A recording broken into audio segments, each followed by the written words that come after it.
Alright guys, so I start out these videos the same way every single time, and I always say, welcome back to Blackacre Ranch everyone. My name's Jeff. So I don't know if I'm going to come up with a different thing in the future, but anyway, my name's Jeff. Welcome back to Blackacre Ranch. Anyway, before I get into what we're doing today, I wanted to show you kind of the progress on our pastures. As you know, if you've been following along, we got 2 pastures now. We're switching the animals back and forth, and we've done 1 rotation so far. You'll have seen that a couple episodes ago. And I wanted to show you kind of just the difference now in what this is allowing us to do and kind of the benefit. All right, so I'm gonna take you over to the pasture. All right, you're gonna walk with me. We'll see how this goes. Just so you know, I am alone today. My family's back at the house. This is during the week, but they are getting stuff done there. And so here are the pastures. So this is the pasture, number 7, that I moved them to. You'll see that a lot of grass has been eaten. They've been doing really good here. And this is kind of pretty barren. It's gone down a lot. You'll see the grass down here up front. And they've really just kind of mowed it down, which is understandable, okay? Not too bad. Now, this is where they came from now after 2 weeks of growth. And this is a lot greener. So this is waiting. This has been growing a bit. You can see that the grass has actually covered up a lot of these wallows. Is that what they're called? Dirt patches that they lay in? Anyway, grass is coming back and growing nice. When we put them into pasture 7, there was a ton of grass. And we put 2 bales of hay. And you'll see them out there currently right now. So the first week, they've been in there about 2 weeks, a day or so shy of 2 weeks. The first week, I only put 2 bales of hay because I'm short on hay. And we wanted to really get them over here. So we put them over, and the first week, they didn't even touch the hay. They just started going at this grass. And I was thinking, okay, all right, next week, we'll have more hay gone. And this last week, we still have about 1/3 of 1 bale and about a half of the other one. So maybe they've done a little over a bale in a week. The point I'm trying to get at is this rotational grazing in the new pasture is really helping with this hay bale, fees and consumption rates. Through calculation, which I was doing on pasture 6, based on about 1.6% of their body weight consumed a day, they were eating in there about 57% of their feed was coming from bales of hay, and then the other 43% was coming from grass. So when I moved them over here to pasture 7 and got all fresh, they hardly touched the hay. And instead of going through 3 bales and a little more a week, so far it's been almost 2 weeks and they haven't even gone through 2. So this is why we're rotational grazing. This is why I want to get it set up. Ideally, I'm going to have those 7 pastures, and they will leave the one and they'll move over, and they'll move every week to 2 weeks. So it could be 7-8 weeks before they get back to another pasture. So right now, because I only have these 2, they're going to stay here this next week. So there'll be 3 weeks, and I may try and squeeze it to 4 before I put them back to the other one. So partly because I got more hay, and just kind of depends on the water level in our tanks. And so anyway, enough about the pastures. I just thought you'd like to see that pasture 7 is being eaten, and pasture 6 is growing, and it's growing nicely. Every day that we come up here, there's typical things that we do, and I wanted to spend a little bit about this video, now that we just saw those 2 pastures, kind of talking about what we go through a little bit, kind of our daily chores. We mentioned when we were talking about the fencing video about buying, like, do you hire it out, do you do it yourself, that we only have really 4 hours a day that we actually work, it seems like. Work, you know, whatever that means, right? Just with a drive time in from town and then having to drive back, depending on the sunset time of year, that kind of thing. Anyway, a lot of stuff that we do is kind of just the same stuff each week because we got to maintain the animals, okay? So I have come up with, and I thought I'd share with you, how I kind of keep track of this, all right? So I have what I call like my weekly stat sheet, all right? And this is what it looks like. And on this, it just has information about things to check. Information about kind of performance, about how your ranch is doing, I think is absolutely imperative that if you're gonna ranch and do any kind of serious ranching, if you wanna make sure that you're efficient and that you're taking it serious, you need information about how your ranch is performing, okay? So I have this, and this is a check sheet that one, helps us track the attendance, if you want to call it that, of the buffalo, and track the babies, monitor our pigs, water consumption, feed consumption, and also the water consumption levels for our buffalo. And so this is a sheet that really helps us out and allows us to be able to do all of that. And what I want to do is kind of just share with you some of the things that are on this sheet, kind of what I just mentioned, and take you through it as I go through and just check off all of these things and end with roll call with the buffalo. So anyway, let's get cracking. First stop, water. Our ranch currently doesn't have a working well on it. And so the only way that we can get water to assist these animals is to collect it off of rainwater. Now we've done some previous episodes, so you might be familiar with it. We have a rainwater collection system off this pavilion. There's no other manual collection of water. In other words, we don't have any, like I said, a well to do this. We do have a lake that kind of is up front, a couple other little ponds, some little creeks that kind of very seasonal, but that's about it. So what we do is we rely on this water collection system. So every week, because this is our main source of water that goes down to the troughs for the buffalo, I kind of have to monitor it pretty closely. And so on my sheet here, I track water tank level and the number of gallons that are on it. So every day that I come, I go over and I knock on this tank.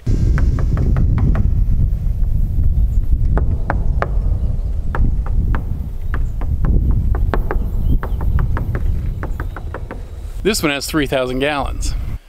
The main tank has 3,000 gallons of water in it, and this other one has about the same. So I have a total of about 6,000 gallons. Right now the buffalo have been drinking 3,000, so that means I should have at least about 2 weeks left of water if there's no other rain coming. So on my sheet here, I note the tank level and I put total gallons. 6,000 gallons left, and I'm gonna keep track of that and just throughout the year. On it, I also have a section that says water pumped. If it dries out, which most of the United States it seems like is going through a drought, and we are super blessed to have been having rain, very blessed to have rain. I'm just waiting for that to stop. If it stops, what's gonna happen is we have that lake up front, and then we're gonna have to start pumping water and carrying it up here, and then filling up the tanks from the lake. The lake is about 1.5 acres to 2 acres. That's the backup plan. So because we have enough water, I'm not moving water today, and I'm putting water pumped at 0 gallons. I'm gonna leave the buffalo in another week here. If it got really dry, I would move them back to 6, because 6 also has a small pond with a bunch of water in it too. So that's kind of a contingency as well. But anyway, we've checked the water, plenty of water right now. The buffalo are gonna stay in the same pasture. On to the next thing. All right, on my list I have to count the hay, and mainly this hay is the hay that's consumed by the buffalo. And as I mentioned earlier, the buffalo were consuming about 3 bales of hay a week, a little bit more. Right now they've only been at, well, crap, 2 bales, and it's been 2 weeks. So they've been doing really well on the new pasture. Behind me is 2 bales of hay, and that's not enough. I got my hay lady, they finally were able to cut hay, and so we got some new hay, and that's actually been shipped. Here, let me show it to you. So that's sitting out there. So we have all that hay sitting out there. I'm gonna bring it in here, and on my sheet, what I track is the amount of hay that I put out for the buffalo. So that way I can track how much they're eating each week based on their weight averages. I calculate that out per animal unit, per 1,000 pounds in other words. And just kind of see the rate at which they're eating. And so I track hay, all right? The other thing I also track is cubes. The amount of cubes that we feed them typically is 3 bags or 150 pounds. So if Steve, who comes during the week, drops off a thing of hay. I also track that on my Excel spreadsheet, what day I have hay going out as well. So I'm just trying to keep information and data. But we check the water, we get the hay, we move the hay, and then of course we check the pigs. Before I get off this hay topic, why don't I go ahead and move this hay. I've got 20 bales that were delivered this morning. I'm gonna put them in here, rotate them through, and so let's get this hay moved and then we'll go ahead and talk about pigs.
Daily chores, huh?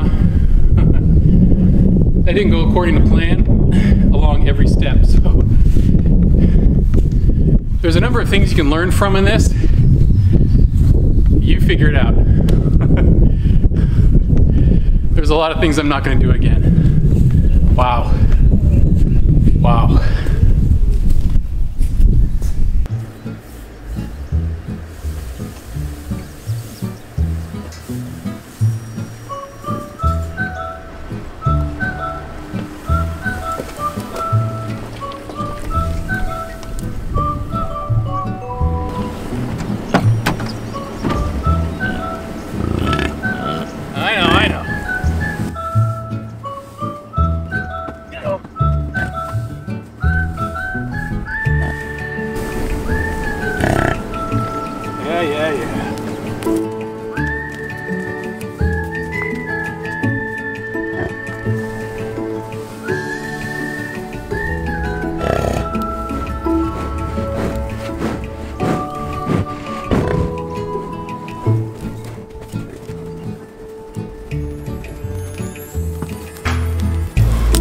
You guys want to eat it? Eat it!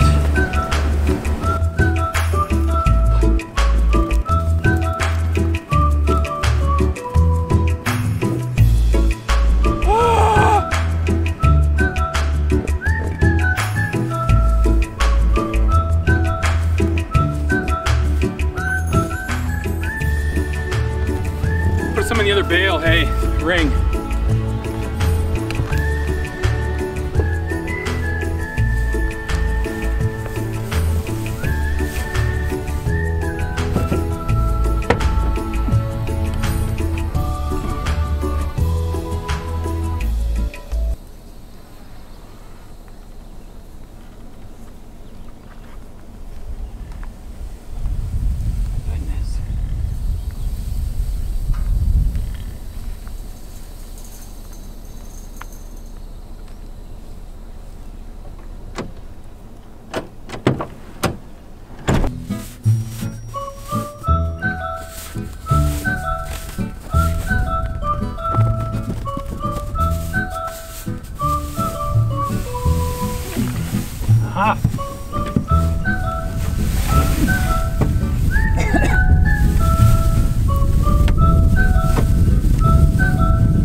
Wow. I'm gonna take a break. So I just spent like 25 minutes in the truck, some time gagging and half dry heaving. Anyway, moving hay bales like that sucks. The difficult part of them is that they're in this like, they're putting these layers wrapped around in a circle as it just rolls. So wherever you have those circles, you can't grab into it very well. It's just kind of like you're trying to slide your hands across, and it gets heavy and they're on top of each other. And anyway, my advice to you is don't break a bale. So this is the not pretty side of doing ranching and all this other stuff. I still haven't even moved the bales yet. And I would say that probably whole adventure took me about an hour and a half with the cool down time and everything else. What I was trying to do, I was trying to flip the bale and then stack them on their end, the flat end, on top of these pallets behind me. And I've got 20 now. She's gonna try and bring me 20 next week. And I wanna start trying to stack them. And I thought that'd be nice for me to stack them that way so they don't squish. And I failed. So I'm not gonna try that again. I don't know if, I don't know, man, it just didn't work. So anyway, I'm back at it now. That took way too long. Morning chores, you can see something happens, and what you would think would just take like 40 minutes to check the water, get some cubes to the animals, make sure the pigs are taken care of. I gave them 2 bags. Any of that kind of stuff, you think that it would just be like super fast. But dumb stuff like I just did, my fault, split the netting as I was trying to play around with it and maneuver it, and that ruins your time. Wow. So I'm gonna move that guy over to my left on its own because that's the first one I wanna use, and I'm gonna stack the rest of the 20 on this side. The 20 are the new ones, they were just baled, and I wanna put these all on pallets eventually. I'm not gonna worry about it too much right now because I'm gonna end up going through these things a lot. It's not for long-term storage. But anyway, enough of me talking. I don't like hay all over me. You know, I'm totally down with rolling around in the back of a bed with tons of hay if my wife's around. But I still think the hay would bother me. I don't know. So I don't do it. I'm gonna get these things moved over. I don't know if I'm gonna show much of it to you. I'm gonna try and trim it down because I still, on my sheet, have to go give cubes to the buffalo and then mark down which ones are in attendance today and try and find out if anybody had babies. So I'm moving hay. I'll try and wrap it up real quick and just show you, hey, it's done, and then move on to the buffalo because I've got to get this stuff done. And this is why we only end up with about 4 hours a day to work. So anyway, all right, I'll be right back. And through the miracle of editing, it's done. So here's all 20. Now this one at the end over there is the old one that's not in the starlight or the flag wrapping. But I have stacked them. And to stack these, what I learned is you can't stack on the row that's the furthest out. So I had to put, if I put this row double and put him on top, he would want to just fall over. But if I stacked too deep and then reached over and dropped it, I could then drag my hay spear out. So I had to put 4 too deep, and then I could go 1 deep. And then I'd add another one and put this one, add another one and put this one. So if I kept doing that, it would work. Of course, you know, I just spent 2 hours because a hay bale exploded. And guess what I just did? Yeah. So my tire, in trying to move that old bale from here and try and put him in position up at the front, it just squeaked out far enough that it hit the side of the bale and busted half the twine. So I'm not looking forward to moving that guy. Hopefully I'll have other people here with me, or maybe even get like a hay rake or gosh, what are they called? You know, the hay spear things you always stab your toes with? I'm not looking forward to that. Hay's done. I'm gonna get to the buffalo. I wanna start marking them off. Pigs are taken care of. And yeah, I gotta go find out who's in attendance today. And seriously, I can't find a buffalo. And I'll talk to you about that and let you know what's going on.